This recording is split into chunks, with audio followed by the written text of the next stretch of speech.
penguin, not a gremlin. Just letting you know you're on an infinite plane, it's never bending. We strike like 10 pin, killing all fears and breaking the tension. Gotta know the Hoax army, digging deep in the trenches. Come and join in, be adventurous.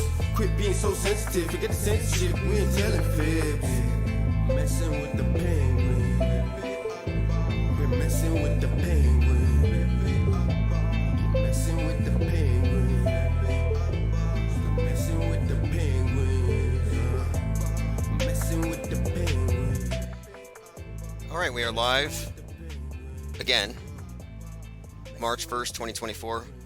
Many of you were likely here this morning for the IPS morning deprogram and the subsequent IPS Discord think tank chat where we had, I think, 3 or 4, maybe 5 speakers, but well over a dozen listeners, and that was immediately following the deprogram. And that's what we do here. This is not programming. This is not entertainment. Even if you find the daily bread and circuses entertaining, what we're doing here is deprogramming, because entertainment is entrainment to the propaganda, and the entertainment itself is just a subset or a substrate of mind control, which is the primary purpose of the monolithic media entity that we're all confronting daily, which is what we're generally talking about. We're talking about worldview, not shape of the world, or any of these little minor political footballs or current things. I don't care about the things that Trutherville generally seems to be incensed about, because these are generally controlled opposition, straw man type talking points. I mean, it's pretty evident now that the entire Trutherville is contaminated with plants intended to direct people to the political horseshoe, turn them into Republicans. There is a conspiracy. It's turning all the conspiracists into Republicans. I want to reiterate something that Elon Musk tweeted yesterday. Pope Elon said, "People who get their news from legacy TV live in a fake, alternate reality." Like, where does he get off stealing our talking points? You know, he's got the whole faking space thing down, and now he's going to be talking about alternate realities, as though it's just another aspect of watching too much news puts you in an alternate reality, and he's going to call it out because he's a truther guy. But it's like he's kind of diluting it by kind of taking something that's actually profound and just kind of making it a throwaway line to attack the other side. Because it's not like only liberals live in an alternate reality. Conservatives do too. Well, are there any conservatives? I think they all went to MAGA Stan, which is an alternate reality. It's MAGA Stan versus Chazistan. Pick a side. Or don't. I mean, I'm going to be here opting out. This is a very ivory tower, this inactivism.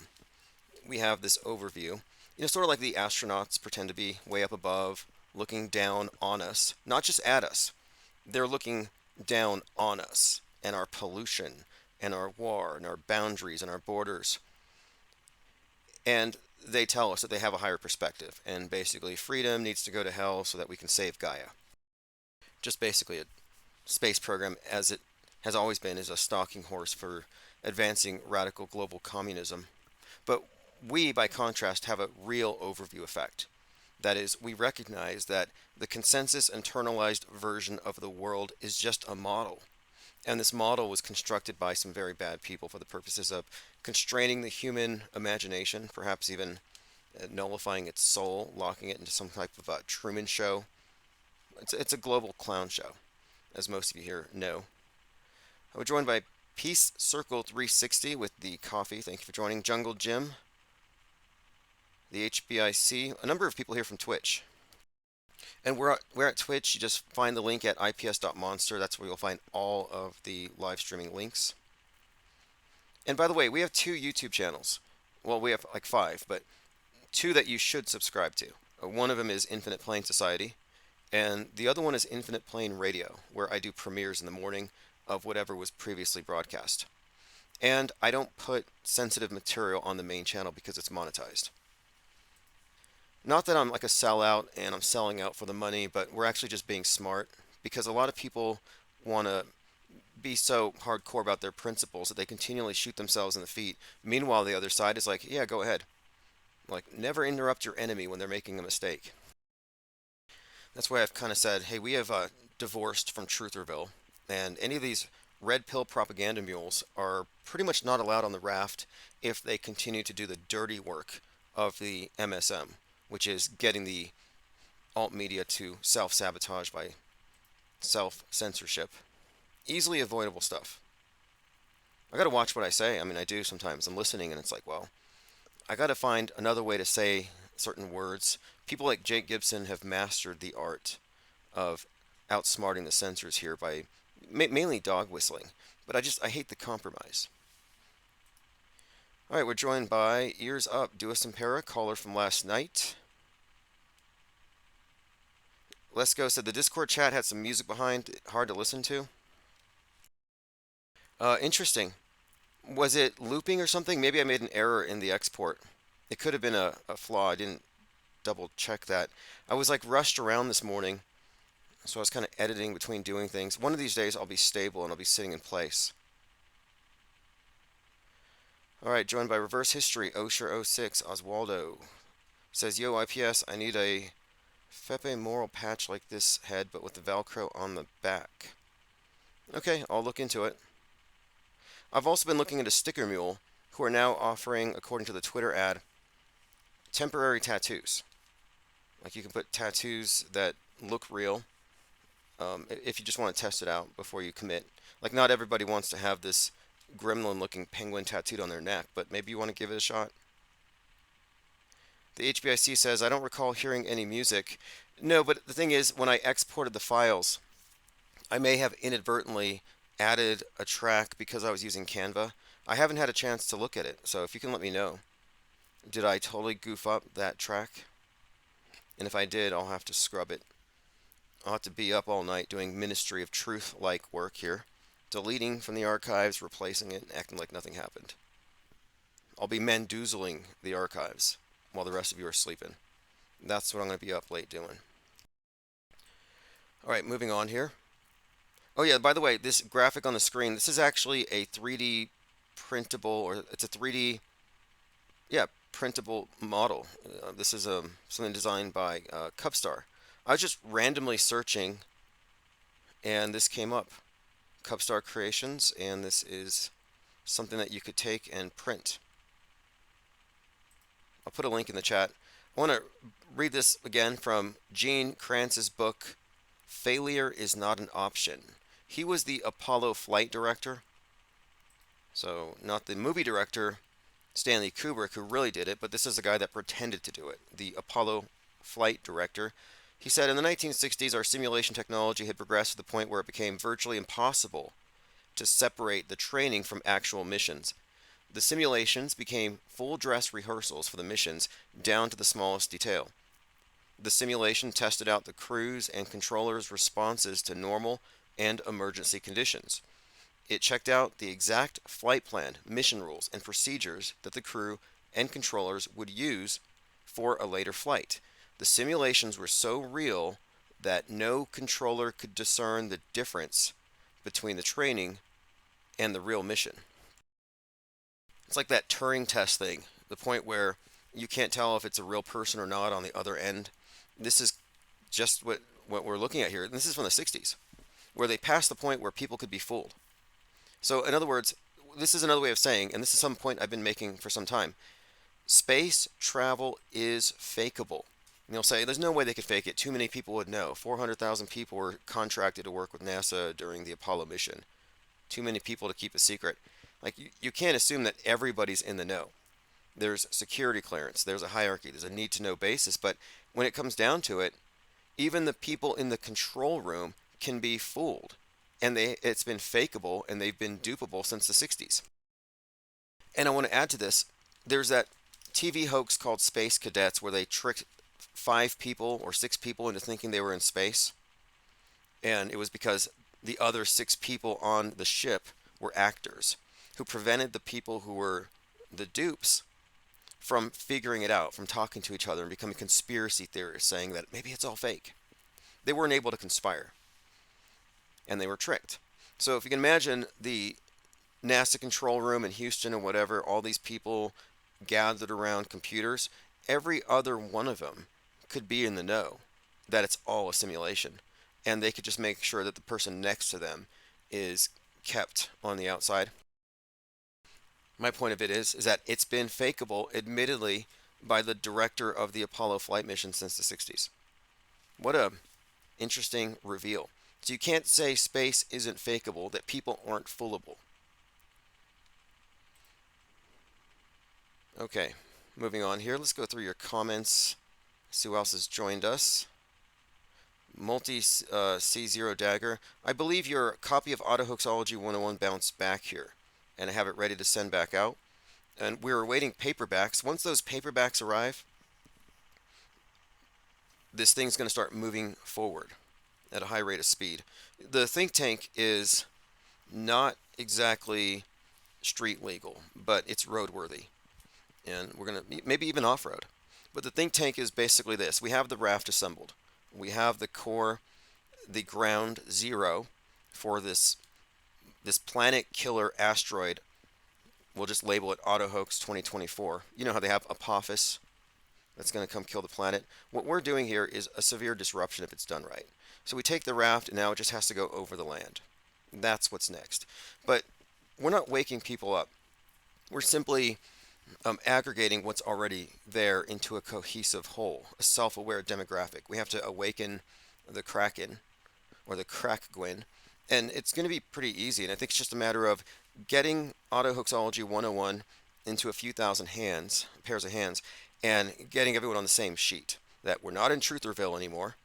And moreover, we have advanced into a sort of a refurbished version of skepticism that is fully aware of perception management through mass media as the daily, as the norm, psyops as standard operating procedure. So that's what happens next. And it's being facilitated by all of you who are supporters of this channel, not just Patreon, but also the IPS website. It's very helpful. Appreciate everyone there. We have a number of new subscribers, and if you subscribe, you get the live stream notifications. And occasionally there will be members only content, but my purpose here isn't to paywall things to the point where it constrains growth. We want to aim for blowing this up, but as an exponential organization, meaning it can't just be us. There can't just be the IPS think tank that has stepped outside of the MSM box and outside of the alt media traps. There's going to have to be other epicenters of this incoming mind virus pandemic. But again, we're going to be super spreading this. It's bigger than Disease X, but maybe this is the Disease X they've been wondering or worrying about. All right, let's continue here. Speaking of fakery, there's this thing going around. It's an image on X of someone who was reportedly run over by an Israeli Defense Force tank. Have any of you seen that? A strange photo. And I'm looking at it closely, and I have seen, for example, I've seen people who have laid down on the train tracks, and I've put together many autopsied bodies, so I know what it looks like, the inside, the fatty tissues, the yellow stuff. But this one, it looked like, it looks real in a way, but we've been looking at it closely. That's what we do. Yeah, like Portal Complex says, looks like jelly. It does, and it almost looks like all of his meat and viscera squirted out his neck, because there's this huge pile, but the pile above his head is like more content that you could fit into that body. And the chest and stuff looks rubbery, like a Chet Hanks chest suit. There's something fishy about it. I don't think there's enough blood. But look, I don't assume it's real because it's on the screen. I don't have video to go along with it. And here's why you can't say that you know it's real. You can just merely believe it because you trust the news. You can't say you know it. You have to consider the selectivity. And you can't make the mistake of thinking they've given you enough information to make a judgment at that time. So I'm going to suspend judgment. But my point of it is, we're looking at this thing and examining it like, is this the next level of special effects? You've all seen Game of Thrones, Walking Dead, all these various movies where you can see the special effects in the realm of gore. And where's all that money going? That goes into the military-industrial complex if a lot of this is just Psywar. Well, it's got to be going into special effects. So we're always looking at the deep fakery, the filters, the CGI, but we have to remember, that they're still developing the synthetic effects, the hyper-realistic surgical training dolls that bleed, that breathe, for example. And these things are very widespread. They shipped tons of these things. They shipped a whole lot of simulated casualties to Ukraine for training purposes, quote unquote. Thank you, Multi C0 Dagger. We at IPS appreciate the support. Elvin Tusk says, have you ever heard of Farsight? They're a well-established remote viewing firm. Their latest teaser states they plan to take out RFK Jr. Fascinating. No, I have not heard about this. I find remote viewing interesting. It could be, I mean, like it's interesting. I mean, the idea that you give somebody coordinates and they're able to tell you something that's out there, but it's also very fakeable. But I don't rule it out necessarily. It's just like a rebranding of clairvoyance, perhaps, which is a thing to some degree. I mean, I don't rule this stuff out. It's just kind of outside of my purview, and you get into the realm of testimonials and stuff, and it's just like I'm sticking to facts right now, objective reality, although I recognize that there may be areas that have been purposefully left out of bounds. Axiom Oblivion says Auto Hoax Club. Yeah, in a way. I mean, the plan, when I say book tour, promotional tour, what I'm talking about is prearranged meetups with book readings, with discussions or debates that are contemporaneous to whatever we're talking about that day. For example, maybe we're talking about the space station. Well, we could have a conversation about the space station in the context of the auto hoaxology, media skepticism, and this would open up the doors to a conversation about visual illiteracy. And I already have content ready to show someone objectively, just, hey, look, this is a video, real or fake, real or fake. And I think it'd be easy to demonstrate that the average person is reality impaired by design. They have no other option. Unless you're aware of the purposeful and nonstop pervasive deception in place, unless you're Psywar aware, you wouldn't even question any of this stuff. I mean, I was there. It wasn't that long ago that I was watching the space station over the CGI ball Earth thinking it was real. And it wasn't so much that I thought it was real. I just had no reason to think it was fake. And you have the presumption of truth, that whatever's coming out of there has some implied truth. It's objective. It's a window to the world. And they give you that impression because it's such a good liar. One thing that defines good liars is not that they lie all the time, because then you would catch them, but they gain your trust. Then they lie. Okay, let's continue here. Lean Dion says, IPS ahead of the scripts again. Richie Sunak calls Islamic extremists and right-wing extremists two sides of the same coin. Yep. QAnon radicals, Quran radicals, one hates the deep state, one hates the great Satan. Both of them want women to cover up. They want them barefoot, pregnant, unable to vote, and at home. And they have also a similar component with their terrorist ideology, as far as, like, you have Muhammad Atta, who's like the lead hijacker. The guy at 33 years old crashed into the towers in the plane, and that was on 9/11. And then with the right-wing domestic violent terrorists, or whatever they want to call them, DVEs, domestic violent extremists, their figurehead, their martyr would be Timothy McVeigh, who died at 33 also, but on 6/11 via electrocution. But 9/11, 6/11, 9/11 is the external terrorist, 6/11 is the internal. Yeah, these are parallel constructs. And I think radical Islam is largely a media manufactured mischaracterization. It's kind of like how they manufactured bowl cut shooters shooting up all the schools. These mad white kids, neo-Nazis with trench coats and guns, they manufacture these characters. I think radical Islam is largely fake. And I would say the same is true for the domestic violent extremist thing. But these are mischaracterizations on purpose. So they've created, out of whole cloth, MAGA Stan and the Q fringe, the guy chopping the head off his father, and the various Q, basically martyrs for the cause, assassins. We've had all these various characters, like the one who killed his kids in Mexico with the spear, stabbed him 17 times for Q. they manufacture these characters and they just attach it to everyone. So that's why I say MAGA Stan. MAGA Stan is basically any trad right type who has been stigmatized with all the negative aspects of the MAGA construct. And it's pretty bad if you're following that. Maybe you think, hey, this is great. Let's make America great again. It doesn't sound bad at first, but then you got Charlie Kirk, and he's like, yeah, let's do away with civil rights. And you got Nick Fuentes. Women shouldn't vote, and if they're 13, why aren't they pregnant? Like, they're basically aiming to groom teenagers and turn them into incubators for some white nationalist state. Some kind of, what's that movie where all the women have to wear masks and it looks like the Mormons took over or something? If anyone can remind me, oh yeah, the something tale, the Bride's Tale, Handmaid's Tale. Yes, Handmaid's Tale. Well, the Handmaid's Tale is MAGA Stan realized, basically, and it's a fascinating parallel though. So I think there's everything there compares, and it's a template thing. Like I would compare the terror cell, this hidden threat that could just erupt, and out of the terror cell you can have some sexually repressed, misogynistic extremist blow himself up so he can go to some carnal paradise, blowing up a bunch of people. That's the suicide bomber.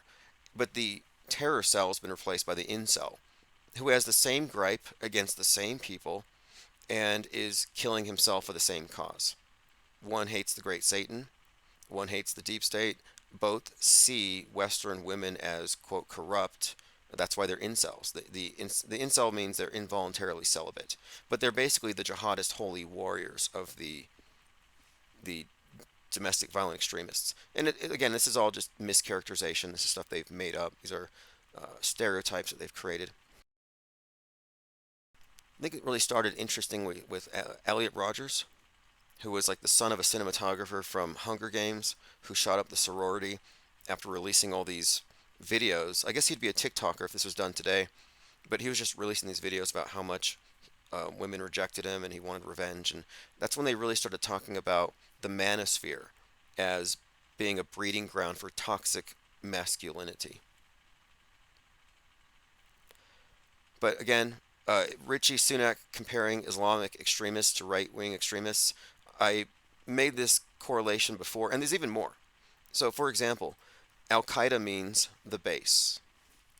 The white nationalist extremist group that was credited with having threatened power stations in the Northwest and a few other places is called the base. So we have white Al-Qaeda, or vanilla ISIS, as some call it. But it's, again, created by the same entities. These are parallel groups. And isn't it notable that post 9/11, the Patriot Act was designed to supposedly, ostensibly go after the terrorists. However, it seems like it's been totally repurposed and it's going to be going after the Patriots because the Patriots have somehow been inverted into the terrorists. I see the word patriot and I think one of two things. It's either pay, P-A-Y, patriot, they're doing it for the money online, or it's just some kind of virtue signal to say that I'm a patriot so you're not. All right, moving on here. And look, I'm seeing a lot of hype about nukes, about World War III, and it's like, let's just call the bluff, like nuke something, because I don't have any fear. I don't believe in these things. I have no reason to. I'm not superstitious. I'm not intimidated. I'm not in a defensive posture. I don't have a bunker waiting for me. I mean, isn't it funny how for years it's been like the bunker is like the mainstay of the conspiracy theorists who are always like, okay, when stuff goes down, we go into the bunkers and we lock down. We have everything there. We survive. And then when they're told to lock down, suddenly they don't want to lock down. Like they're giving you a bunker with Netflix and Stimmy checks and Uber Dash, and now you don't want it? But my point is the bunker situation, the idea that everything's going to end. I keep seeing all this stuff, and I just don't have that fear. So I'm like, yeah, go ahead, nuke Texas, nuke Seattle. I'm just interested in the fallout, not in the literal fallout, but in how people respond, because I know how I'm going to respond. I'm not going to be perturbed whatsoever. Oh, good point, Lean Dion. Based. So the right wing, I'm sorry, not the right wing, the alt-right, the 4chan types, the white nationalists, all that group use the word based. to describe when somebody says something that they agree with that happens to be like anti-woke. So woke and based are kind of two sides of this coin. So it's interesting that yes, the domestic violent extremists are the base. Okay, moving on here. Joe Rogan had a talk with Cat Williams, who went into this long tirade. Cat Williams on Joe Rogan's show talking about the connection between transgenderism and the Baphomet. Very bizarre conversation, but it's not even accurate.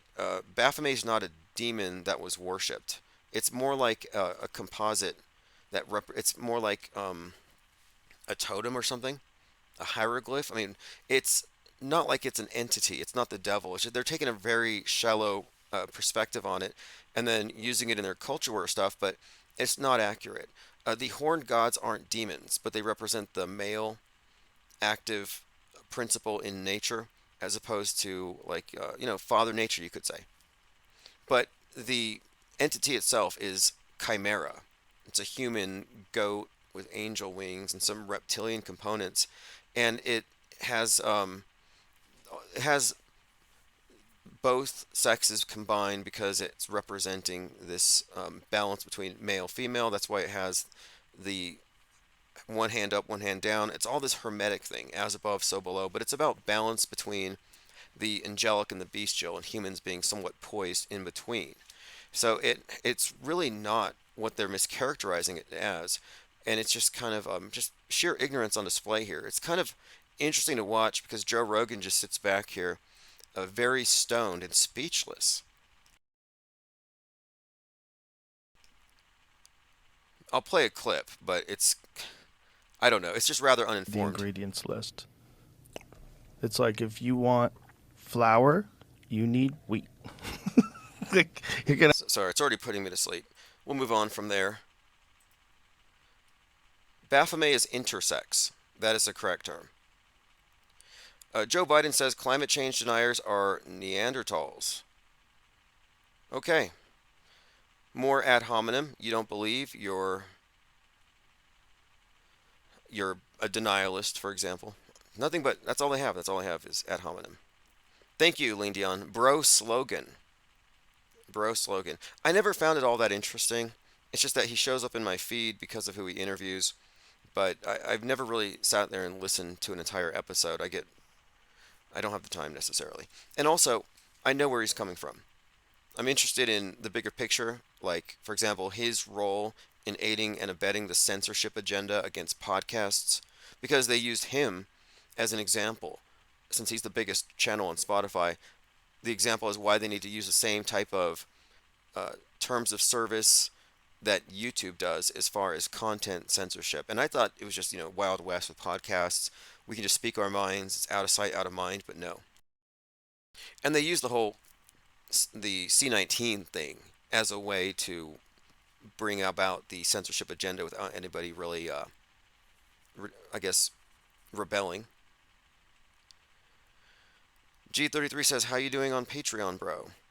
Patreon is great. It allows you. It's expanded. It has video. I can upload video. I can put all the archives there. It's fine, and we have a good number of people there who are on the live stream notifications.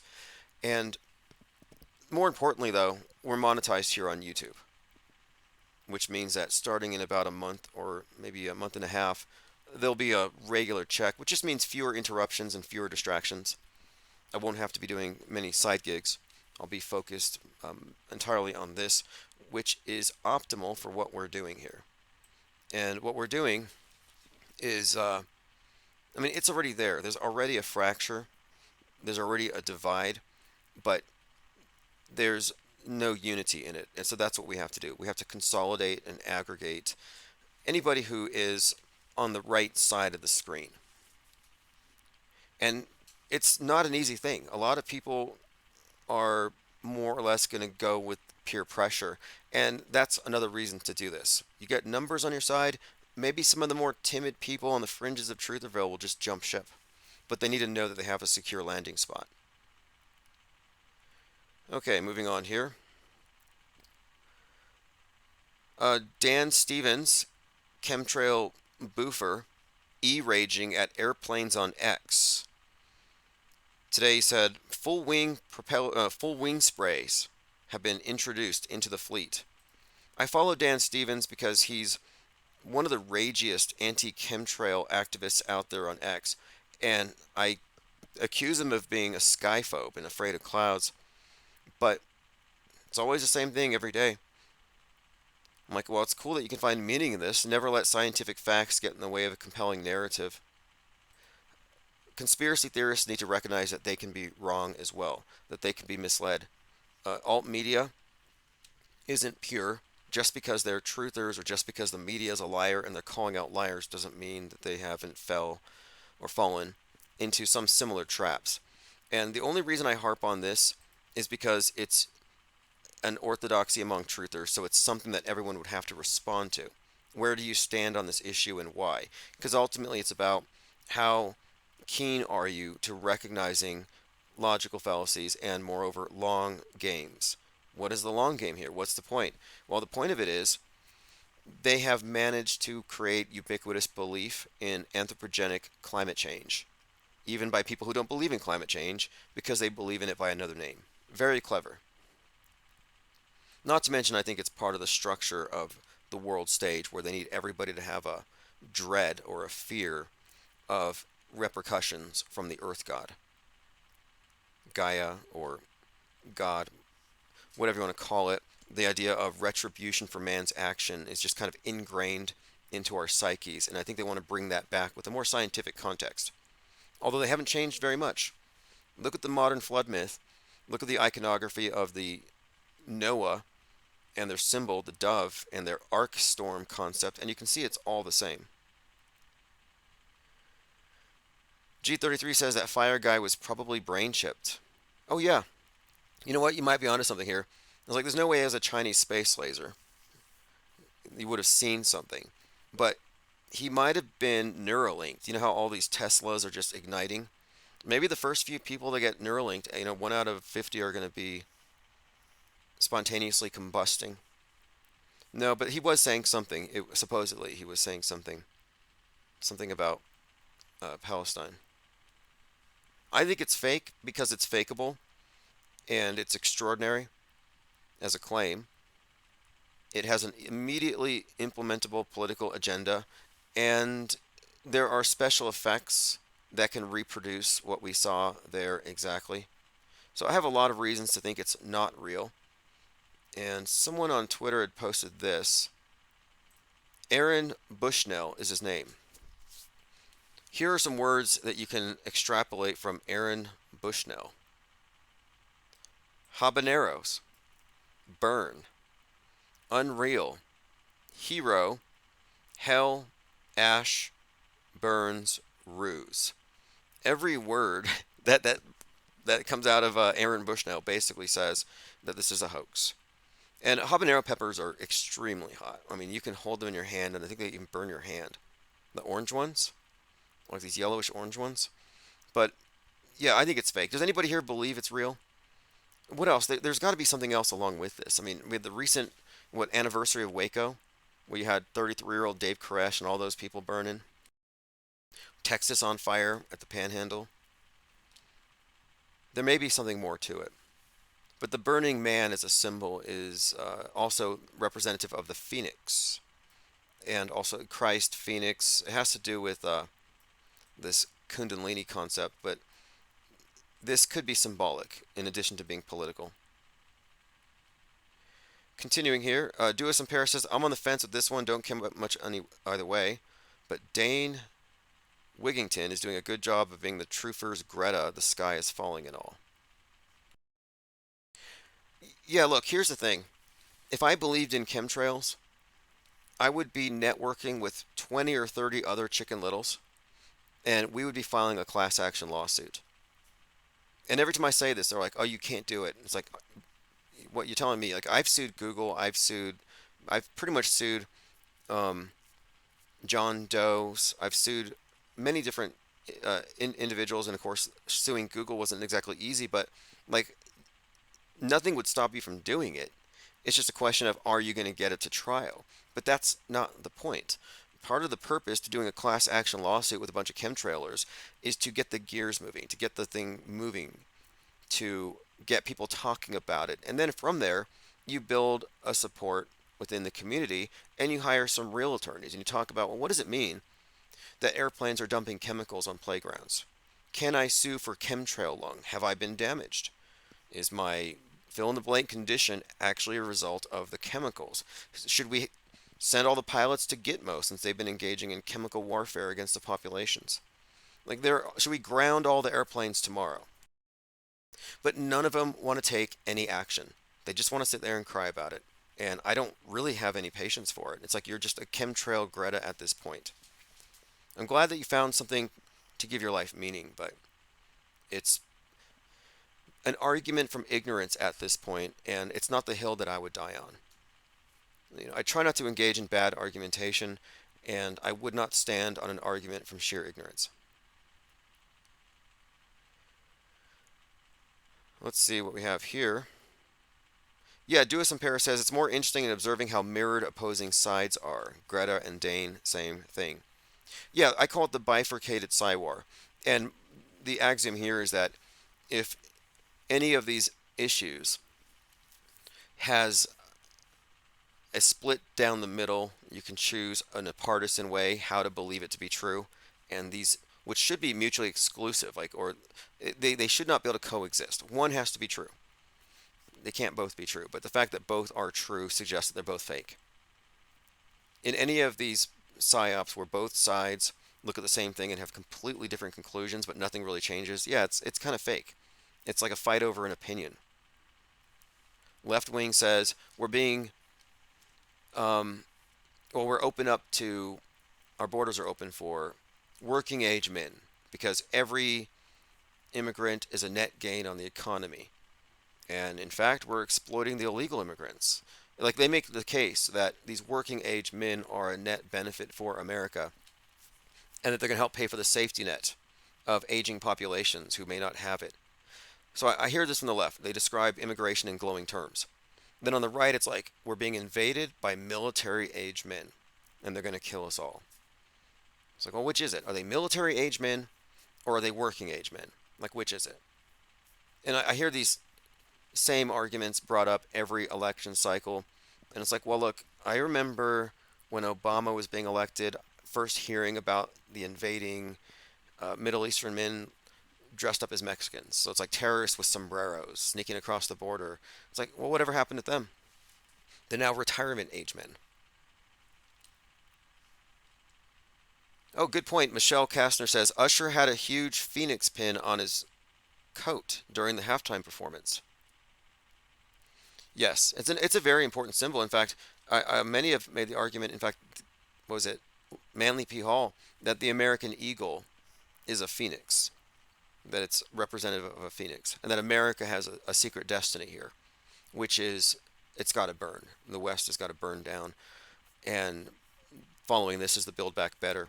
And I think what it means is that to bring about this one world ubiquitous utopian vision, they have to create like the epitome of everything that's wrong with the world, and that's America and the West and what the woke criticism of the West. It's the Titanic that's going to be sinking soon because of its own hubris. And we've been looking at this story being told in so many different ways for some time, and there's some fascinating connections we've already talked about between the sinking of the Titanic and the sinking of the Twin Towers and what they both represent. And it's tied in also, I believe, to the space program itself, which I think is really the expression of the Tower of Babel realized, as in the trip from Earth to heaven, uniting all mankind, but that it's the symbol of man's hubris. And of course, that's what the whole Tower of Babel thing was about. Treading on God's turf, and then it falls. So we're being prepped for the fall of the Tower of Babel, the sinking of the West. And it's dramatized in so many ways. I mean, in 2022, we were watching the story of Ye West's world burn, as Westworld was burning, as Westeros in Game of Thrones was burning, or the Western movie Rust had a lot of connotations to the West burning. The repeated symbol has been the burning house.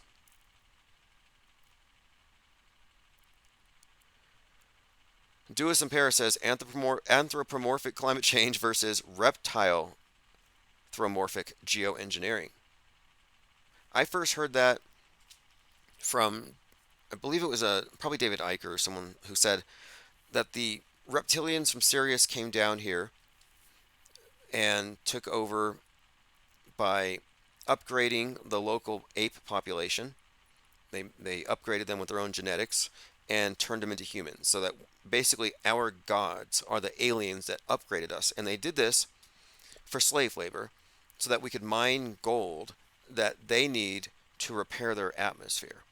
But moreover, at some point, they're going to be using geoengineering to destroy our atmosphere, which will make it inhospitable for man, and we'll have to live inside of deep underground military bases, domed cities. But it'll be perfect and breathable for the reptoids to show up from beneath the ground where they've been waiting this entire time, terraforming Earth more to their liking. So it's one of the two. G33 says the eagle is the phoenix, the dollar bill has the pyramid of the eye. What does that need to be there for? Look at the dollar bill with the pyramid on the back, and at the bottom it has the Roman numerals for 1776, the birth of America. But fascinatingly, that's 1776 AD. But 1776 AL, which references the year of light on the Masonic calendar, 1776 AL, which is 4,000 years prior. So you just add 4,000 to know the year the Masons say that it is. The year of America's birth corresponds to 1776 AL, when the Tower of Babel's construction began. So Tower of Babel, 1776 AL. America, 1776 AD. But fascinatingly, the Great Pyramid in Giza is 5,776 inches high. In 1776 AD, that was the year, 5776. So there's a connection between the Tower of Babel, America, and the pyramid, and the dollar bill. And it's all rather succinct. And then you can tie this in also to the One World Trade Tower that replaced the Twin Towers, which they put up at 1,776 feet, 1776. Wayne Dion says, thankfully Space Force is in contact with the Galactic Federation.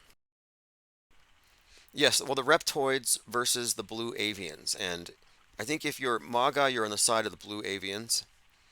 And if you're a Democrat, you side with the reptoids. I don't know where the grays fall into this. Now, here's what I think about grays.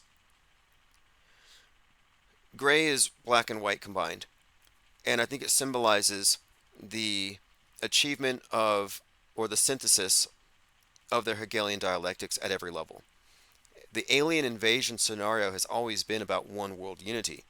We either unite to fight them, or we unite because our space brothers come down and enlighten us about how to live without borders and how to just be one. But what does it look like when we become one? It's the blurring or the blending away of all distinctions.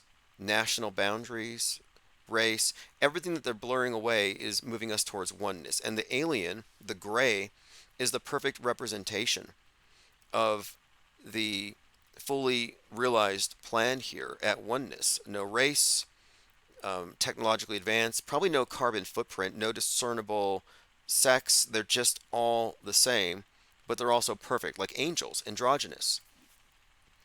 And the God of the New Age in the Thelemic context is described as androgynous, but you could look at the alien as an ideal.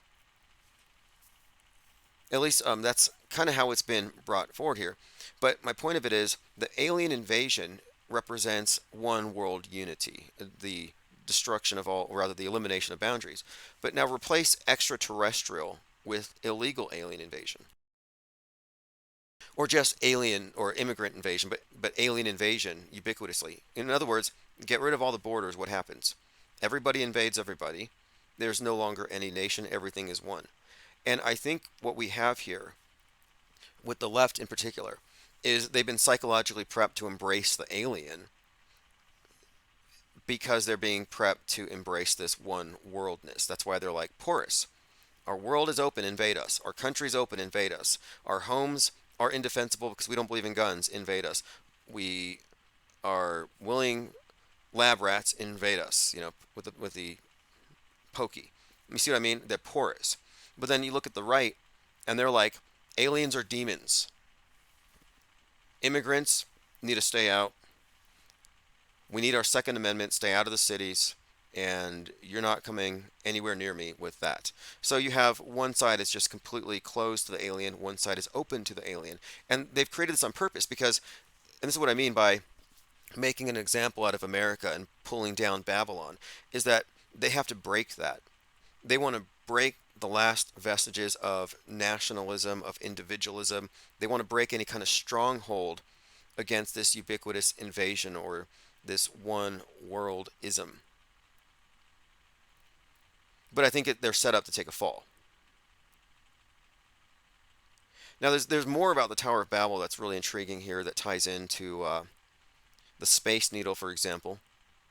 Fascinating stuff when you get into it. We might get back into that soon. I'm going to have to do a video, like a 30-minute video on the Tower of Babel, how it's been represented in the world today, and Nimrod, the builder of the Tower of Babel, Dr. Evil himself, Jeff Bezos, and how it ties in to the bigger picture. And the number, we talk about 9/11, but the mirror of it, 119. 119 was the date the ISS movie came out. It's the Donnie Darko release date. That number has been consistently associated in that date of movie releases, with movies with planes falling, stuff falling from the sky. Well, Genesis 119 is the Tower of Babel falling. Not a coincidence. 9/11, 11/9. Elephant Tusk says, Tim, we need to paint the roof of the IPS headquarters blue. That's right, so we don't get the direct energy weapons. There's a 5G tower right outside my window. They could take me out anytime they want, right? Diana Southard says, military-aged Antarcticans are invading, crossing the border ice wall. I think it's hilarious. Like, there's men coming, and they have traditional values. It's like, wait a minute here. Everyone on the alt-right is always complaining about the loss of the Kenification of the American male. There's no real men anymore. And we're losing our traditional values. Well, here, look, you're importing a bunch of people who have your values. I've been saying merge it. Merge the Taliban with Magistan. Just invite them in. Turn middle America into this ideal. And that's what MAGA is. See, MAGA is idealism, just as bad as progressivism. Progressivism is a utopian future. MAGAism is an idealized past, which probably didn't even exist. Any mud flooders in the house? Okay, let's move on here. Let's see what I'm missing in the comments. A lot of commenters tonight. You know, one more thing about Babylon.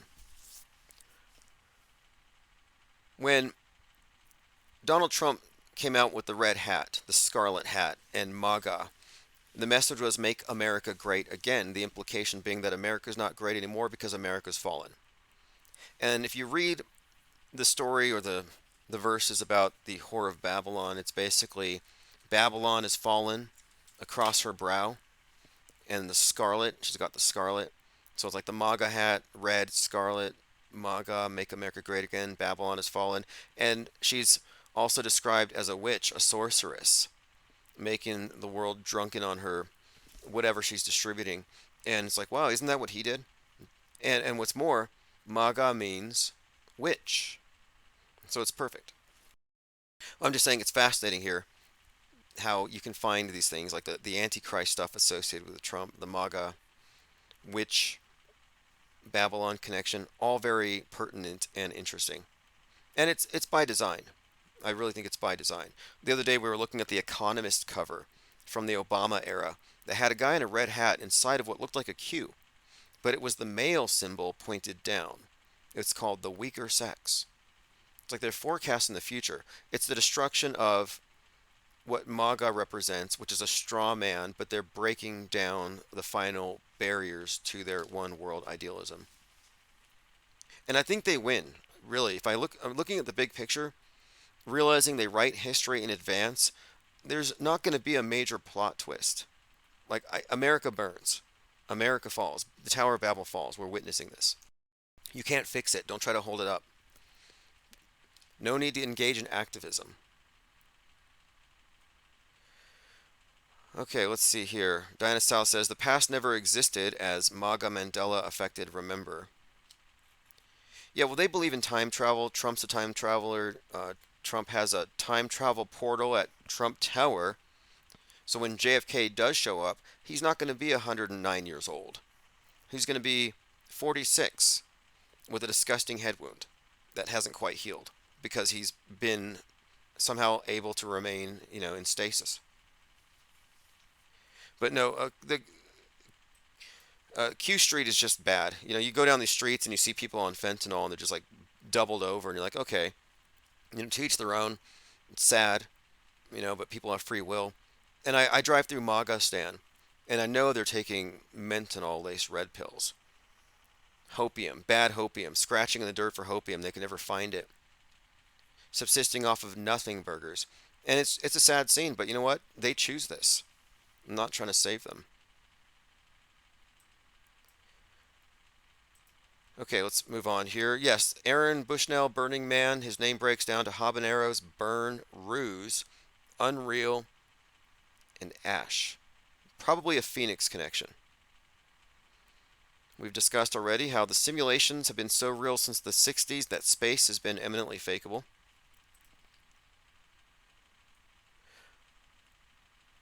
G33 says, why not be ready when something happens? Evasion, survival, don't give in. Okay, now preparism is another one of these things that was, I think, set up to encourage paranoia and division. And preparism is an easy sell. I stopped buying into it and even thinking about it seriously on March 31st, 2020. Because Richie from Boston said, on April Fool's Day, they're going to unplug the internet for everybody. Black cars will show up and drag me out of my house, and you'll never hear from me again. If you want to buy my storable food items, you get a 15% discount if you put the code in Richie. And I'm like, wait a minute, Richie. They're shutting down the world tomorrow. You're going to be kidnapped, probably put into a guillotine for telling the truth about chemtrails, and you're trying to sell me storable food items. But if the internet goes down, how is my order going to be processed? How are you going to get your royalties for that? How are you going to get your commission? And I realized, you know what? I think they're just selling fear and a solution. Hey, be scared, but here's a solution. Whenever there's talk of nukes, Alex Jones hypes up iodine. They take iodine for fallout. So it'll be iodine, ivermectin, and super male vitality. A bunch of MREs, a Bible, AR-15s, and a bunch of ammunition in your bunker. Then you're set. I want to be like Rose in Leave the World Behind. If I have to go into a bunker, I want the entire collection of Friends, start to finish, and I'll watch it all. You know what's kind of strange about that is last year, I was kind of for a little while having a hard time finding a place, and I was stuck in a motel for a little while. And I'm not complaining about it because you get what you pay for, but it had a big screen TV, and Friends was on, just like repeat all the time, and I had never watched Friends before. And I was kind of just leaving it on in the background, and it kind of made me believe in mind control, because it did have this quality about it where it was calming. It reduced anxiety. I didn't really care about my situation as much when Friends was on. It's like, you know what? There's something about this. It's like the opiate of the masses. Is sitcom television or something. Everything's normal. Ms. L says, remember that guy who said they were going to put stickers on your mailbox and it meant you were going to FEMA camps? Yes, I remember the FEMA camp fear for so long. We did a gathering in Denver called the Flat Earth Music and Art Camp to mock FEMA camp fear, because we figured if any of these things are real, then all the people that we want to know are going to be at the FEMA camps. Think about it. They want to FEMA camp anybody who can see through the fake news. These are all the people we like. I will see every single one of you. There's 75 of you here on YouTube. If they were FEMA camping people for being thought criminals, we'd be hanging out. It'd be a free conference, 3 squares, a cot. They'd be taking care of us. We'd have a gym. We'd play soccer. Like, it would be a great time. So we thought, let's just have a FEMA camp every year. And we started something like that on those grounds. But we already learned that they don't do FEMA camps. They do ubiquitous home incarceration, curfews and lockdown. West Coast Boast is here. He says, the way Letitia James has been reading her statements, it's like she's on a Tyler Perry movie. It's all an act. Miles Mathis writes a lot of great content about the fakery in the world today. And he did a recent piece on one of the Trump trials. I think it has to do with the one with the kooky lady who said she was groped in a department store. But anyway, he was suggesting that all of these televised courtroom cases are fake. They're just fake. But it's basically like with the OJ thing. It's for eyes, it's for influence, but there's no reason to take these things seriously. And it's interesting because I look at some of these things like the Kyle Rittenhouse case, and there's a number of weird anomalous things there. People's feet sinking into the floor.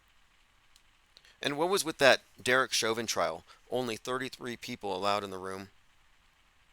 It's all, in my view, it's all theater. Commenter says, intellectual honesty is a crime in any totalitarian country, but even in England it's not exactly profitable to speak and write the truth. No, it's a bad business model. And since 2017, we've watched a lot of people compromise to maintain their platforms. To be uncompromising is to be an unsustainable business model, and that's one of the things that has been like the biggest challenge here, is recognizing that no, we're not monetizable. But weirdly, just seems like ever since my lawsuit got filed, YouTube's been nice to me. I'm monetized. They said I can attach my Shopify store. So Autohoaxology 101 is actually being advertised on the channel. Spotify, whose headquarters is at the One World Trade Tower, and they emailed me a year after the fact and said, okay, fine, you can have your channel back. But no, they punish you by taking away your super chats and your subscribers because of what you say. It's very effective. But that doesn't stop us. What I decided to do was, let's just not associate with their ecosystem. They don't want us. Well, we can't complain if they keep kicking us out. It's just doing the same thing again and again. It's beginning to be the definition of insanity. So we decided to split. We're breaking off, breaking away. We're a divergent movement, no longer part of alt media. We're going to have our own ecosystem. But first, we need the numbers. We need the people who are open to these ideas, who understand them, who create content in this realm. And it's not just some niche market thing. This has the potential to metastasize to the point where it's problematic. Worse than Flat Earth. If you think Flat Earth triggered the mainstream media, and it still kind of does. Was it Tyler Owen? Some NFL draftee just came out the other day and he said space is fake.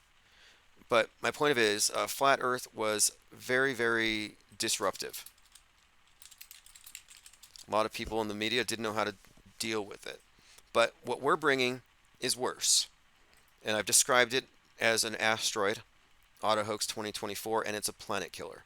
And by planet killer, I mean it would devastate the world stage if its implications were fully realized by enough people.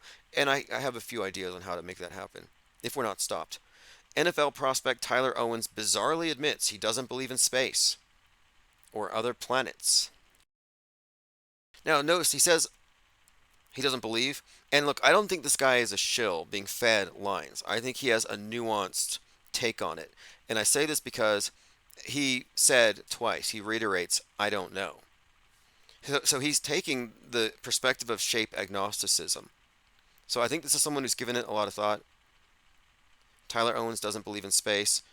I think he makes a better argument than Kyrie Irving And remember, Kyrie Irving said these things. He was castigated. He was a scapegoat.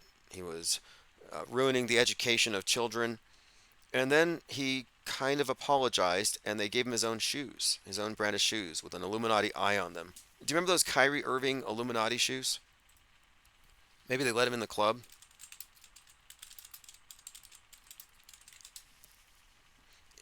Yep, this is it. Kyrie Irving keeps it weird with his confetti Nikes. And they do have the Illuminati all-seeing eye on the back of them. So that's interesting. What does that mean? And then who was the other one? Stephen Curry said the moon landing was fake, but then he immediately did a 180. He went live on Instagram with Mark Kelly, and after that they gave him his own shoes, the moon shoes, which looked like shoes covered in craters. I mean, they were ugly, but, well, they were awful. Antichrist Denier says Kyrie was always in the club. You know what? You're right. Thinking again, we have to remember sports is part of the PSYOP entertainment complex. And in that case, it seems like, you know what? He wouldn't even be at that level if he wasn't in the club. AngstG says YouTube doesn't want to appear retaliatory to IPS now that the court case is in motion. Right. Ted Striker 2112 says, sucks I have to sign into YouTube 3 times to make it in. Glad to catch this live. I would download the app, but you have other listening options as well. Some people still use DLive. There's Twitch. Twitch is very reliable. For some reason, it doesn't have the audience, but it's actually a very stable and reliable platform. Okay, moving on here. I had a number of points here that were earmarks. Yes, Vlad's red button. Putin threatens to nuke the West. Yep, do it already. Do it. Do it. Do the nuke. Hit the red button. We're ready. Are we ready? Is anybody here not ready for the nuke? What do we want to happen first? According to JL26, who has some very interesting takes on the world stage, and I don't necessarily disagree with a lot of his stuff. I mean, facts are facts, relationships, connections are there, just a question of their meaningfulness and how you arrive at them. But his prognostication is that 6/11, Seattle gets the nuke, and then 8/4, Trump gets the JFK treatment. Both are fake, by the way. I'm not saying bad things are going to come. I'm going to say fake things are coming. Violet is ready. Lean Dion says, do the nuke in Putin. Yeah, I want Putin to go full-blown Oppenheimer on the West Coast. And I know people that live there. So it sounds callous. Like, you want California to get nuked? No, I want them to get fake nuked. There's no such thing as a real nuke. And I'm calling their bluff. I want them to do it because we want to, first of all, see if they're just adhering to rule number 9 from Saul Alinsky's Rules for Radicals, a book dedicated to Lucifer. Rule number 9, the threat of the thing is more terrifying than the thing itself. Is this just a bluff? And then if they do it, we are obviously going to want to critique it. I want to critique the work of Christopher Nolan. You know, before I got the fever, before I caught disease X, maybe it was like the day before I got sick, last month, I went to the Atomic Museum here in town, and I saw a scale model of Oppenheimer's gadget tower where they had the ball dropping. But I went and I saw basically a lot of the artifacts from the Trinity site where the bomb test happened. Even the American flag, which was all tattered. And you would think it was because of the bomb, but no. It was just weathered. But I had something specifically earmarked having to do with this. I'll see if I can find it before. We'll get back to that. If you want to follow my notes, it's minds.com/infiniteplanesociety. And I use minds.com as a way to have a feed where I post comments of my own, but also other people have comments on other platforms, and I put them in one place. So, for example, on YouTube, UncoolBen79 said, There isn't duality. Cold is just a word to describe a lack of heat. So no silence or darkness either. Just sound and light to varying degrees. Evil is just lack of love.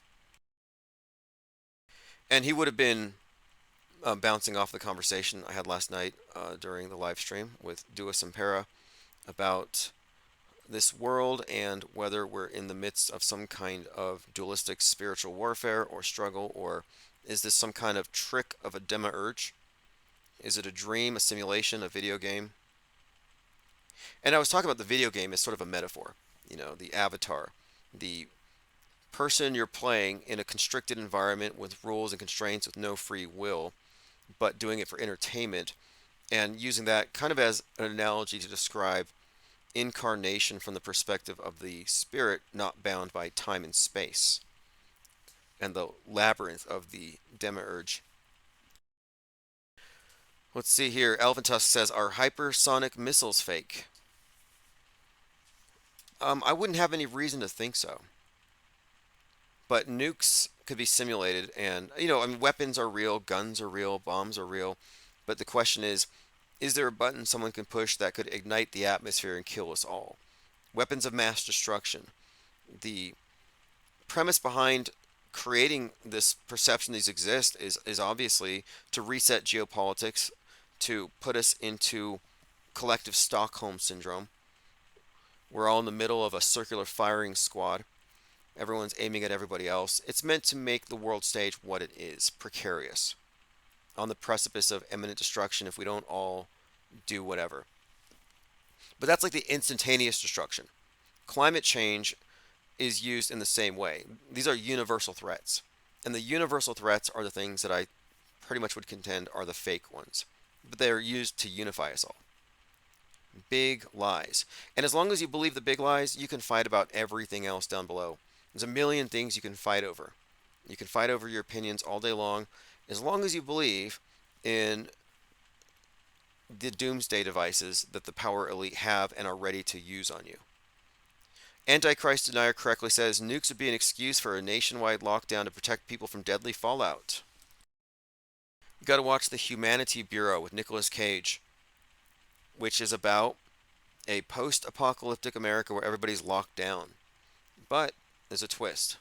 Turns out somebody in government, or maybe a lot of people, were involved in a deception, and people were locked down, and kept away from vital resources over a lie, because there wasn't really any radiation out there. Leonard says, damn, you're trying to nuke me. Oh yeah, look, I'm saying it's fake. So you're going to be ground zero where they fake it. And I have a few reasons to think that Seattle could be a place where they could fake it. That's the reset button. Antichrist Denier says, possibly another round of election by mail. Well, here's another part of it. I think a lot of it is about destroying the internet. Not the infrastructure and turning it off, but they're going to say, hey, look, the reason why we got nuked is because domestic violent extremists in America, influenced by the internet, rubbed elbows with Russians and got this stuff and made this happen. And if it weren't for Discord and Telegram and X, this wouldn't have happened. So they will trace it to mind viruses and hate speech and conspiracy theories. They'll ultimately blame it on wrongthink, on thinking outside the box, on ideas that haven't been vetted, that it might be okay for you to carry it because you're a healthy super spreader, but the mentally ill or the people who are prone to extremism will take these viruses and carry them to their dangerous extremes. So it's too dangerous for you to walk around without your mind masked. So that's what's next. The lockdown equivalent will happen to the internet. That's what's next. And I saw a foreshadowing of this in 2020 when the Kardashians froze their social media for a time. And they said it was because of too many conspiracy theories. They needed to clean up the internet. In other words, they need to sanitize this public space. G33 says, okay, guns are real, okay. Yes. Yeah, look, I'm not a denialist whatsoever. I'm truly probably an objectivist. One of the few people in the world who can claim to be an objectivist. Because objectivists, by and large, have all accepted the argument from authority represented by the TV screen. And they all are mainstream media true believers. It's funny how objectivists who are largely atheists will mock mythology and holy books and people who believe in myths. Meanwhile, they have taken in the visual equivalent of a Bible. Because that's what worldview, when we talk about worldview, that's what we're talking about. It's a perception of the world as filtered through these presuppositions. But I am firmly grounded in reality. I'm not an escapist. I don't deny anything, but I don't augment. I have a lot of I don't knows. I have a lot of questions. My curiosity has not been dulled by false explanations.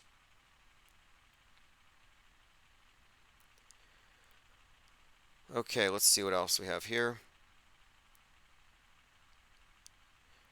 Portal Complex says, is ludicrous speed real? As far as I know, the fastest craft, I guess, and I don't even think it was manned, but within the Earth's atmosphere, I think was 5,000 miles per hour or something like that. What is the speed record? Tom Cruise went Mach 10 in Top Gun 2, but within the Earth's atmosphere. So here we go, 4,520 miles per hour, the North American X-15 fastest aircraft ever. The Concorde was the fastest passenger aircraft at Mach 2. So there you have it, unmanned 4,500. But the ISS is going 17,000 miles per hour, but it's because it's above the atmosphere. If it were to drop into the atmosphere, it would fall to pieces. Thrustazar says, how many U.S. cities do they have to fake nuke to get tools to sign up for World War III? I happen to think that they may do something in the water outside of Seattle. And this has been foreshadowed in many things we've been talking about for some time. Godzilla even. Godzilla is and I wasn't even aware of this, although I had already kind of seen the symbolism and kind of made these connections, and I saw that. No, actually, Godzilla is a metaphor for the atomic bomb. And the fact that Godzilla came out this last year following Barbie and Oppenheimer is actually very pertinent and significant when you get into the subtext of these things. But bringing about Godzilla from the water is another one of these Kraken symbols. So you have Kraken, Godzilla, and we're talking about the beast of the sea or the Terminator. And all these things, all these symbols in the aggregate all point to the abyss. Revelation 9:11, the king of the abyss, Abaddon, Apollyon, the destroyer. And it's been so consistent this entire time that my conclusion based on predictive programming is that the nuke's going to happen out in the water, and it'll create a tidal wave in Seattle probably. They're not going to actually do it where they have to blow stuff up, although they can clear huge areas. They can stage things in large areas, especially when you look at the drills that go on. Let's not forget there were 88 admitted drills happening on 9/11, and there were at least 1,000 mass casualty actors that were drawn from police departments. Like, this is well known. So it's going to be simulated, is my point. But I think after maybe that, they may do some high altitude ones. High altitude would just be EMP, and maybe they could simulate fallout in some way. And there have been plenty of drills going on for dirty bombs by domestic violent extremists. So all the drills, interestingly enough, are blaming the Timothy McVeighs, not the Muhammad Attas. Antichrist Denier says, great take. It's been 10 years since the last scrubbing of the internet. If anybody remembers, coincidentally, after 2014 is when the Mandela effect nonsense started being promoted. Yeah, the Mandela effect is malware for the mind. I don't hate it. I think it's a lovely conspiracy theory, but debunking it's even lovelier because you learn about memory and manipulation and eyewitness testimony and how memories are actually recalled, and it's not just like a recording, but also you also learn through studying the Mandela effect that there is no consensus memory. There is no everybody remembers Timmy fell down the well. Okay, well, I will wire you $500 if you can tell me how they got him out of the well. You don't remember. Oh, here's another one. If you're Mendozold, I'll get some I'll call a lot of people. I'll make some calls. And if you're a Mandela affected person and you remember that you saw some kick-ass genie movie about Sinbad, I will get some money to back you in the production of a genie movie. Because obviously you saw a great movie and nobody's claiming it. Think about it. All the Mandela affected remember this incredible movie that had them rolling and laughing, watching TV late at night, prime time. I'm like, yeah, I remember that movie. It doesn't exist anymore. Okay, well, that's an unclaimed award-winning. I mean, that could be a seriously successful film, especially if it was on TV. But none of them claim it. G33 says everyone should have a metal protector. Seriously, I thought he said mental protector, like a tinfoil hat. Well, the EMP thing is something that was the subject of my own training in the military, 54 Bravo, nuke biological chemical, where we were told that tactically it'd be more likely that there would be high altitude nuke detonations to do a more widespread EMP blast and then locking people down through fallout. I guess the least amount of damage, though, would be if it were done underwater, and that would make it therefore the easiest to fake.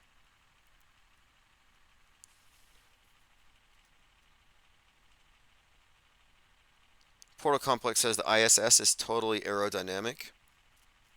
You know what I find most amazing about that?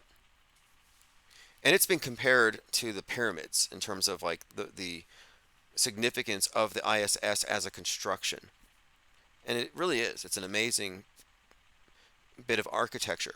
What I find most amazing when I look at the video, the totally believable video footage, is how it remains perfectly level. It doesn't lean left, it doesn't lean right, it doesn't flip forward. It's just its attitude is perfect at all times. It's going 17,000 miles per hour. It goes around the Earth every 93 minutes, and yet its belly is always flush with the Earth. Perfect. There's no tipping, no deviation, no variation. It's just so perfect. It's almost like it's a computer model. It's that perfect.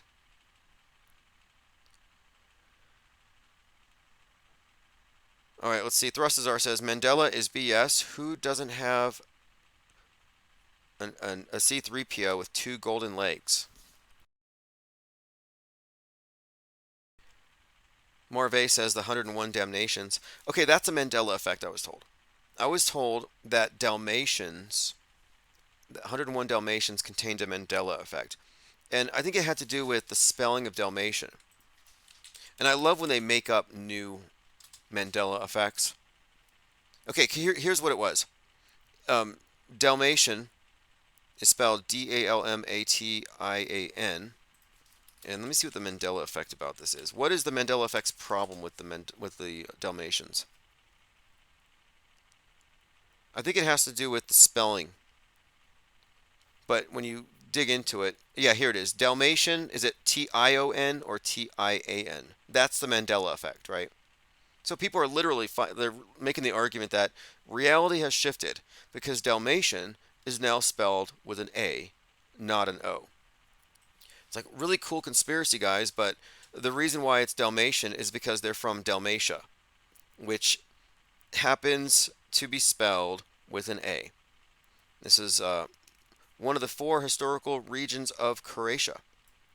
So that's the origin of Dalmatian. So it never had an O in it. It's not even conceivable. Mandela effect could not even explain it.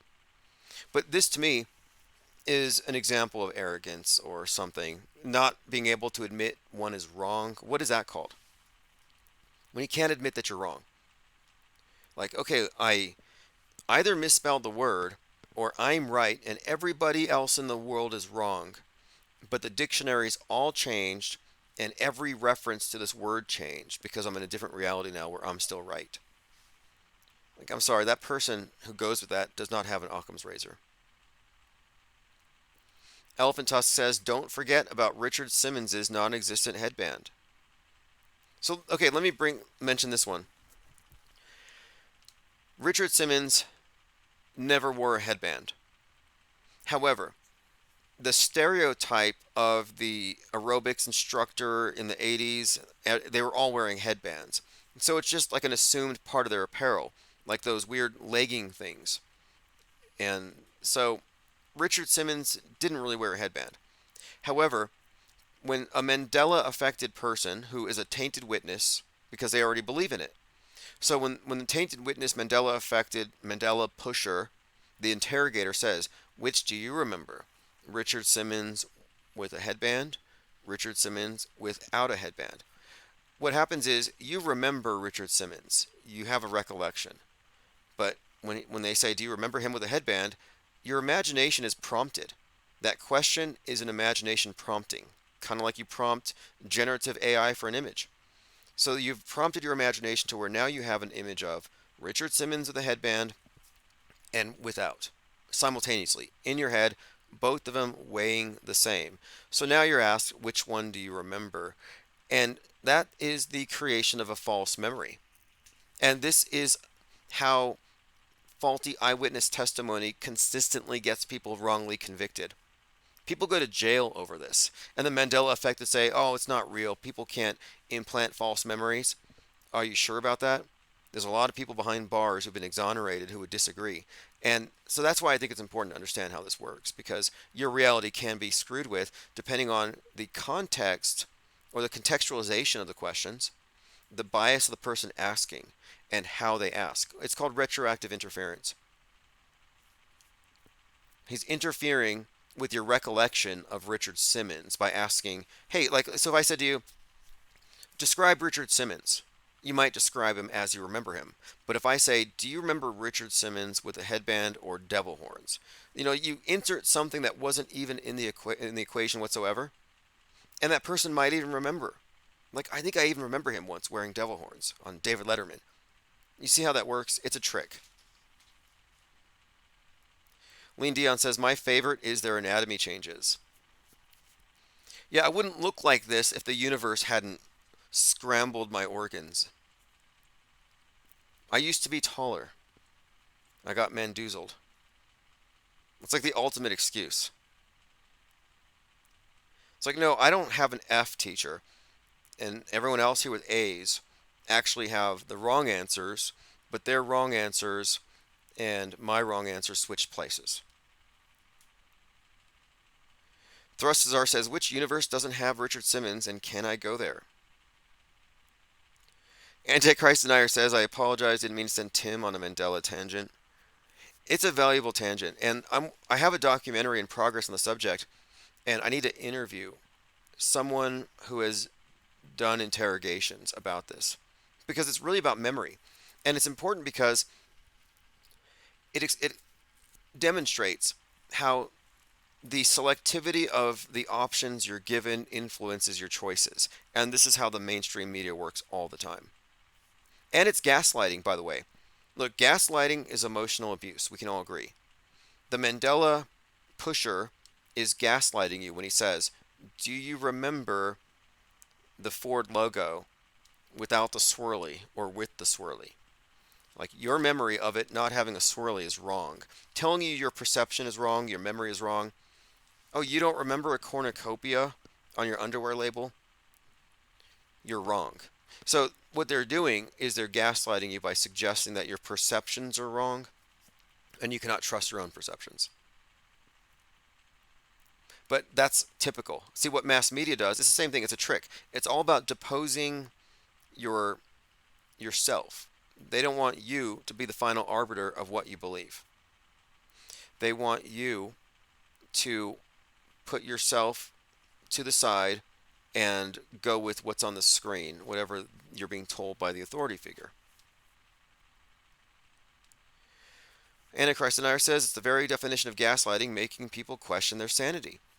Well, it is, and it's nefarious. I mean, it's fascinating, but it's like, look, this Mandela effect, which is centered on this supposed miracle, is based on getting people to not only question their sanity and their perceptions, but to accept a very insane delusion from a position of ignorance about how memory works. It's just not defensible.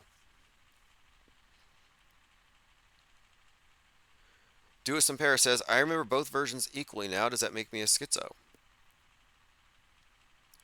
I would say, by the definition of, schizo, a breakaway is what it means. For example, a person who is fully immersed in their internal concept of the world to the detriment of their groundedness in the real world. Like somebody on an acid trip, somebody in a psychosis. They're in their own heads. And in a sense, our collective agreement on the consensus Truman Show we live in does represent something of a collective schizoid break. But since everybody's crazy in the exact same way, nobody's really noticing that this is in fact an open air asylum. Like, we've already been conquered. We've already lost. Anybody on the truther side who thinks that they're going to get AR-15s and take back the power from the deep state, it's like, sorry, but this war has been lost if it was ever even winnable, which I don't think it ever was. The mind control is very deep. It's deeper than even the most black-pilled black pillars think. It's just not as bad as they think, but it's definitely deeper and more pervasive. G33 says, I know I'm not sane, don't need anyone's vetting. And I don't think it's completely a subjective thing. To me, it's the term is almost a political designation anyway. Like, what does crazy mean? It just means not going along with the consensus. Okay, moving on, going through my notes. There's a movie coming out called Parasite, The Gray. This comes out on April the 5th. So right before, 3 days before the Great Eclipse, the Big X, we're going to have a little bit of predictive programming on Netflix. I'll probably watch it so that we'll know what's going to happen in a few days. And it has to do with some type of a mind parasite. Very strange imagery here. Looks pretty ominous, but again, if it happens, if it's on Netflix, it's going to happen in reality in some form. This is an image I generated with the Midjourney. No, this one I did with Bing. It's a comet labeled Hoax 2024. This is what I'm talking about. What we're doing here is a planet killer. And the way that it's going to work is we have to consistently break away from the mainstream and basically I'd say the alt media, which is a subset, but we have to break away from that by consistently maintaining a position grounded in reality first, the skepticism.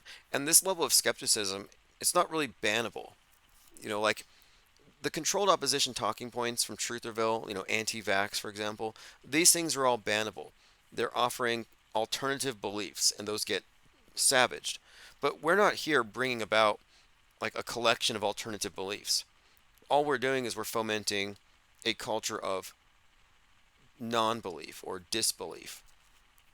Higher standards of evidence. So we're not bringing anything. We're actually subtracting from our own willingness to go along with stuff. So it's more, if anything, it's something of an intellectual revolt. And I think it'll be very difficult to censor it. And it'll be difficult to malign or impugn us as radicals or extremists when all we're doing is engaging in reasonable discourse with people who are woefully uninformed about what media is. And I'm fully anticipating people not getting it, just blank stares, which is perfectly fine by me, because we're not trying to wake up the people who are still immersed on the other side of the screen. The whole purpose to the promotion of this is to aggregate those who have figured it out and get us into a critical mass, or critical raft is what we've called it. And that's the plan, and there's more beyond that, but that's the plan for the immediate future. And I figured we'll make this the objective for 2024. Because in 2024, everybody's going to be distracted with the circuses. All right, moving on here.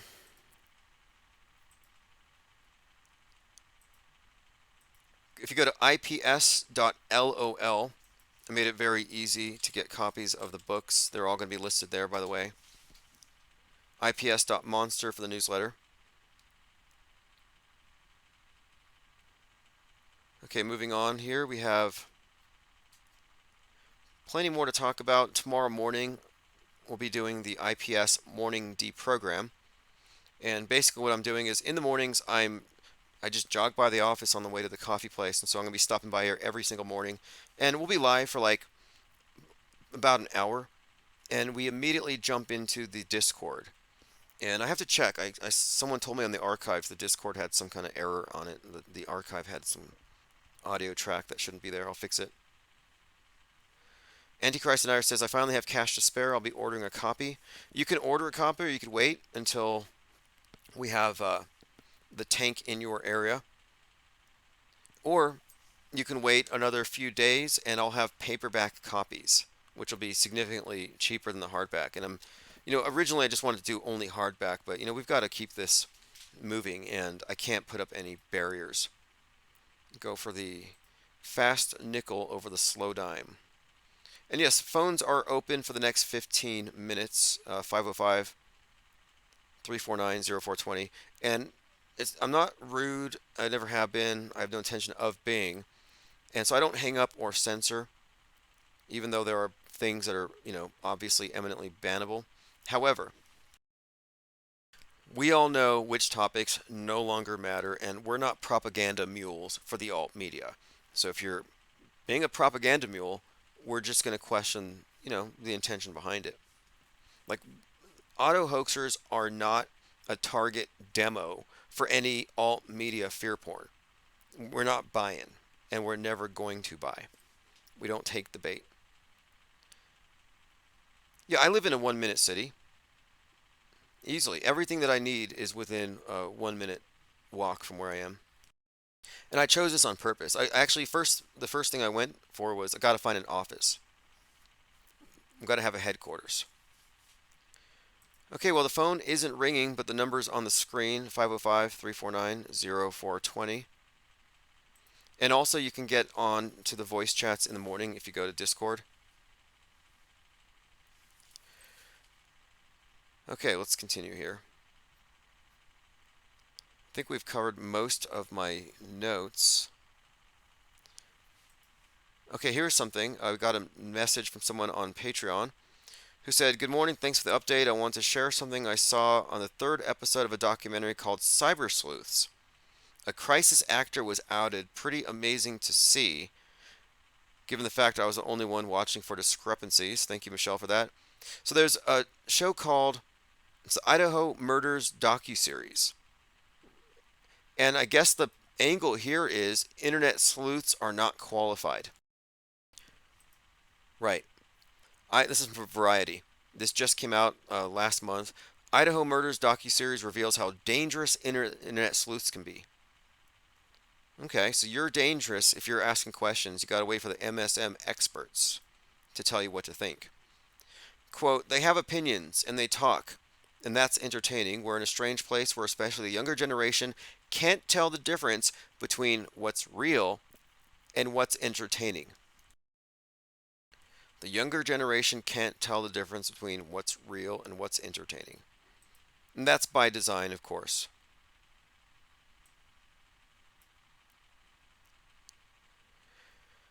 Let's see. Ted Stryker says, can't wait till MG goes down and IPS gets the recognition it's deserved. Oh yeah, it will. Look, the IPS will be credited with having doxed the primary individual behind the Q operations, Q drops. That's just a fact. There are so many inconvenient facts attached to MG. And look, like, I'm not even thinking about the money. It's not about money at this point. Like, it would have been nice to have not had these barriers for these last few years and to have not had artificial constraints to see how far we could go. But we can make up for last time. Suing Google and MG for theft of content, for trademark infringement, for hacking, and for YouTube's legal department colluding with Google and all this. Yeah, I am suing them, civil unlimited. I did put $5 million on there. and there's much more attached to my specific cases against Goldfinch, but it's not about the money. It's about the mea culpa. It's about YouTube saying, hey, we're sorry, Infinite Plane Society, think tank, and podcast, that we allowed you to be censored for 7 years by some Trump lackey who defrauded us, because that apology would be gold. That's what I want. Goldfinch's head on a charger would be nice, but mainly I want the apology. I would almost take that ahead of anything else. I mean, really, it's not about the money. It's about principle. Because this is going to go on regardless. The money is just the internet and the books and expanding what we do. But I'm not looking for like a windfall or a lottery win. I'm looking for what we actually earn and what this operation merits. And it's my opinion that this could serve as the basis for launching not just this parallel media, but other projects attached to it, specifically the newspaper, the hot sheets, like you saw in Men in Black, where they want to go get the news, the Men in Black, they reach for the tabloids because that's where the truth is. And it's meant to be ironic, but the IPS tabloid will actually do that. It will be telling the truth under the guise of something that the uninitiated will think is merely a tabloid. And who knows who's going to subscribe to it? Obviously it's a publication, an inside industry, publication for those of us who are media critics, but I imagine it'll be read by a lot of others who are looking for a new fringe. Because the establishment friendly fringe, X-Files level, Bigfoot, alien invasion stuff is boring, but there is no contrast. And I think what we could open the doors to is far more interesting, as you'll see. And the only reason why the streets aren't already littered with copies of the IPS Insider is budgetary constraints. And we have overcome those just by, remaining persistent and consistent. We got enough subs and everything, so we have the monetization happening. Yeah, not to mention the IPS tabloid with art and downloadable music, QR codes. And I'm using Canva, which I highly recommend. It has a built-in template for the printers that I'm using, and has QR code generation built into it. So if we're doing music reviews or we have articles, everything will be downloadable. In other words, it's a hybrid. It's a print magazine, but every single page, every element, every file is scannable and downloadable. It's designed to survive the fake nuking and the simulated EMP. Okay, continuing. Marve says, as long as it's not financial, political, or medical advice, you're in the clear. Well, we are looking at basically releasing a compendium of, and we're going to have to also do a lot of retro auto-hoaxing, but it's going to be a collection of articles and media analysis and breakdowns from this perspective. So we have a parallel record that describes history from the perspective of those who aren't part of the mainstream hive mind. But as far as being political, one of the things I'm highly critical of is how Trutherville has allowed itself to be grafted into the political horseshoe. It's like, you should be beyond that. We should really, if you're at the point where you're questioning certain things, I mean, the moon landing, it's a joke, and it seems trivial, but it's really not. And if you're questioning something like that, but then you still have yourself plugged into the political system and you're still worshiping leaders, there's really no other way to describe that but Stockholm Syndrome. And it's okay to abandon that hope. We talk a lot about fear and the need to eradicate baseless fear and superstition, but what about hope? False hope is just as bad. We're talking about, and that's actually a tactic here. Some people are motivated by paradise, others are motivated by avoiding hell. So you have to cater to people and how they are motivated. Yeah, for some reason the phone isn't ringing. If somebody else wants to try, it's 505-349-0420. We have a few more minutes here. Tomorrow is Infinite Plane Saturn Day. and will likely open up very early with an IPS morning deprogram. Breaking news, a commercial fisherman has spotted a spy balloon off the coast of Alaska. This is a PSYOP. Spy balloons wouldn't be seen. A commercial fisherman off the coast of Alaska has discovered another spy balloon, they believe. FBI agents are going to meet the fishing vessel on the weekend. The Bureau will then transport the unidentified object to the FBI lab in Quantico, Virginia for analysis. So what is this? Is it a Chinese space laser, an EMP, or is it possibly an errant Starlink satellite? I was like, what if they reach peak helium and they can no longer keep the ruse up? But that's what it would look like. If you didn't know, Starlink satellites are not orbiting, they're dangling. Yep, Starlink satellites are nothing more than repackaged Loon X. Read about Loon X and note how all of a sudden they decided we can't do this because it's not profitable. And then immediately after, SpaceX comes out with Starlink. Duasampera says they're getting ahead of people spotting Satelloons. Yeah, they could easily be saturating this whole narrative of balloons with Chinese space balloons and just, yeah, obviously a distraction. I've seen Loon X. I've seen Google Loons twice. It was the same time of the year. It was in Leo. I was out in the summer walking and I looked up in the sky and I saw a clear balloon. And you know they're huge, but they're extremely high. But I would see them in the summers, so I looked it up, and eventually I came across Google Loons and Loon X, and then strangely they got phased out. And I thought, wow, these are perfect. Why would you phase them out? They're stable. They can provide internet coverage anywhere, everywhere. They're above the weather. They have a lot of them on a circuit. And then enter Starlink. Like, what makes more sense? You're talking about hardware.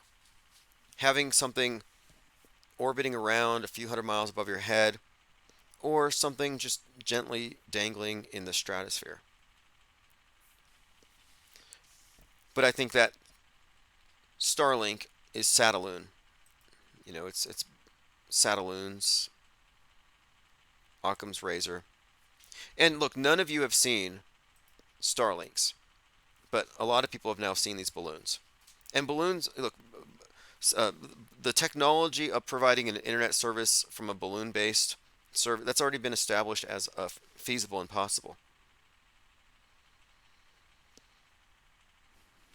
All right, maybe I have to pay my phone bill.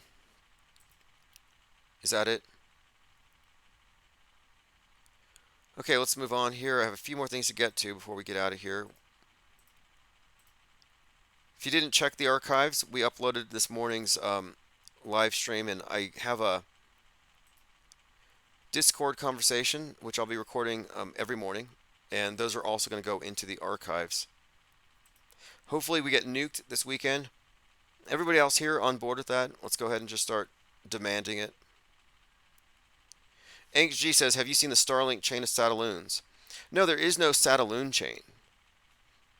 They wouldn't send a Satelloon chain.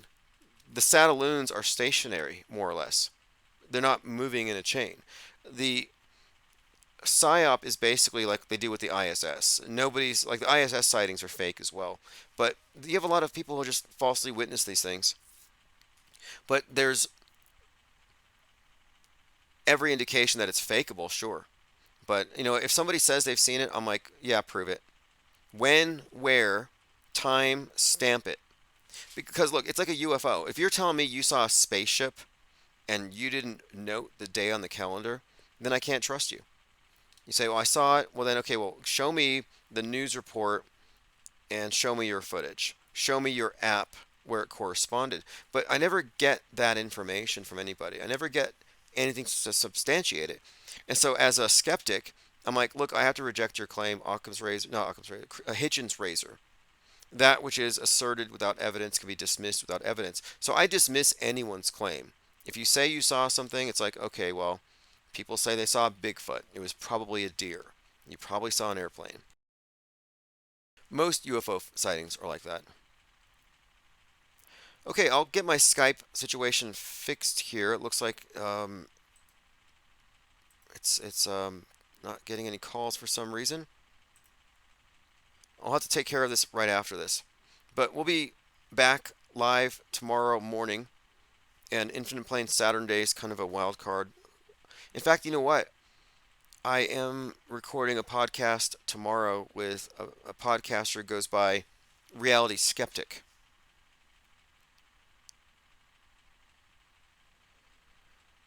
Duis Impera says, the dish moves around on a motorized platform. Pretty impressive tech, whatever it is. Internet speed is great. Feels like I'm caught in the web. Oh, sure.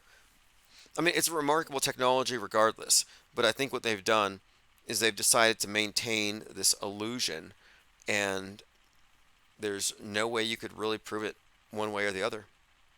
But when I read about Loon X and its capabilities, I thought it's really strange they would just shut that off. Okay, so I think we've covered pretty much most of what I wanted to get to tonight. We'll be likely taking calls tomorrow. Always great research in the Discord server, so I'm glad that we have that turned back on. We'll try to get the phones fixed here very soon. And tomorrow morning we'll be live again. And tomorrow's the second. So the third is the 33rd anniversary of the Rodney King beating. And that has been hinted at. There's been a number of news articles kind of referencing that recently, and we're in the middle of PSYOP season. I mean, this is a political year, and so we have every expectation that they're going to pull every single standard PSYOP out of their book here and just implement them. So there's no way we're going to have a weekend without something interesting happening. And you know, I'm really happy that nobody's talking about Taylor Swift anymore. I almost want to put a moratorium on mentions of that person, because it's just another example of how they can force meme anything into everybody's mind. They projected that entity onto our collective psyche, whether you wanted it there or not. Unbelievable. They got me to watch the Super Bowl because I thought Taylor Swift might be getting nuked. Duis Impera says, never seen any sort of sky trail link here despite wide open clear skies. I live out in the country though. Maybe they can reserve the light show for city folks. I'll say the same thing I say about UFOs. People used to see UFOs all the time, and maybe they had a camera in their glove box, maybe they didn't, but when cameras weren't ubiquitous and practically mandatory and implantable, basically, like you can't get away from having a camera, it's part of you now. We're cyborg. But before that, there were many UFO sightings, and then suddenly these sightings go down as our phones get more common and the cameras get better. Everybody's got a phone. Everybody's got a good camera. And if you're seeing spacecraft and not recording it, that's just on you. I mean, I was at a Walmart, I mentioned this earlier, and some MAGA was running around trying to get a Let's Go Brandon chant going, and I easily could have pulled my phone out and recorded that. Like, it's just that easy and that accessible. But I decided it wasn't notable. But if I saw spaceships, oh yeah, I'd take my phone out and record it. Because the existence of Starlink satellites corresponding with some tracking app is a huge deal, and I'd want to share that. But to date, and I stand by this, prove me wrong, nobody can provide an image of the lights behind them, like a selfie. You know how you do a selfie video? Like, look, this is me, and those lights behind me are in space. Nobody's done that. It just hasn't happened. And in addition to that, you have to also include, and look, just like the app says, if it was what they say it was, it would be easy, predictable, repeatable, and you would be able to record it every night and throw it in the face of everybody who doubts SpaceX. In fact, I would even contend that if it was real, SpaceX would upload videos every single night of the latest Starlink flyover. It would be a huge deal. It'd be beautiful, honestly. Like, I think it's great. I think chemtrails or contrails are beautiful. It's like, look, we fly. Look, we have stuff in space. Like, I think that would be cool, but the fact is, it's just there's no evidence for it. I'm a non-believer. I'm agnostic until I see evidence. Angst G says, why no high def video of Bigfoot? Some comedian somewhere talked about this. They said, well, maybe Bigfoot's blurry. That's just like his camouflage. All right, this has been great. This is One Eye Jack on the Shells, Death to the Ball. Subscribe at IPS Monster for archives. And if I did screw up the Discord recordings, I'm going to fix that as soon as I get home. I'll Mandela it, so you won't even know. Like, that bad recording will be replaced with a new recording tomorrow, and I'll deny it was ever bad.